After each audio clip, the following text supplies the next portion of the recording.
കഴിയും, ഈ ലോകമഴിയും, കാണുന്നതെല്ലാം മാറിപ്പോയിടും. കർത്താവിൻ യുഗം വെളിപ്പെടുമ്പോൾ കാണും തിരുമുഖം നിത്യമായി. കാലം കഴിയും, ഈ ലോകമഴിയും, കാണുന്നതെല്ലാം മാറിപ്പോയിടും. കർത്താവിൻ യുഗം വെളിപ്പെടുമ്പോൾ കാണും തിരുമുഖം നിത്യമായി. അവൻ കർത്താവേ വേഗം വരണേ, അവൻ കർത്താവേ നീ രാജ്യം വരണേ, അവൻ കർത്താവേ വേഗം വരണേ, അവൻ കർത്താവേ നീ രാജ്യം വരണേ.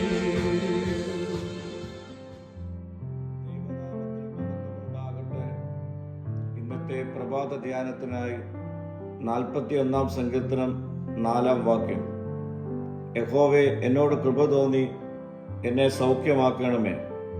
നിന്നോടല്ലോ ഞാൻ പാപം ചെയ്തത് എന്ന് ഞാൻ പറഞ്ഞു. സ്വന്തം യോഗ്യതയിൽ നിൽക്കുവാൻ കഴിയുകയില്ലെന്നും ദൈവത്തിൻ്റെ കൃപയിൽ ആശ്രയിക്കണമെന്നും തിരിച്ചറിഞ്ഞ ദാവീദ് ദൈവിക കരുണയ്ക്കായി അപേക്ഷിക്കുന്നു. ശാരീരിക സൗഖ്യത്തേക്കാൾ പാപം മൂലമുണ്ടായ തൻ്റെ രോഗത്തിന്മേൽ വിടുതൽ ലഭിപ്പാൻ ദാവീദ് പ്രാർത്ഥിക്കുന്നു. ദൈവത്തിനെതിരെ താൻ പാപം ചെയ്തുവെന്ന് ദാവീദ് തിരിച്ചറിയുമ്പോൾ ദൈവത്തിൻ്റെ ക്ഷമയ്ക്കും പുതുക്കലിനുമായി തന്നെ ദൈവകരങ്ങളിൽ ഏൽപ്പിക്കുന്നു. മുറിവേറ്റ ആത്മാവിനെ സുഖപ്പെടുത്തുവാൻ ദൈവത്തിന് മാത്രമേ കഴിയൂ. ഉപസാരത്തിൽ നിന്നും അനുതാപത്തിൽ നിന്നും യഥാർത്ഥ ആത്മീയ സൗഖ്യം ഒഴുകും. യഥാർത്ഥ അനുതാപം നമ്മിൽ നിന്ന് ദൈവത്തെ അകറ്റുന്നില്ല, നമ്മെ ദൈവത്തിൻ്റെ ഹൃദയത്തിലേക്ക് അടുപ്പിക്കുന്നു.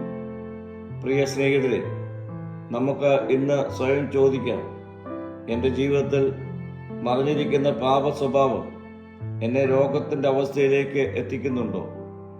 എങ്കിൽ ദാവീദിനെ പോലെ അനുതാപത്തോടെ ദൈവസ്ഥനെ നമുക്ക് അഭയം കണ്ടെത്താം.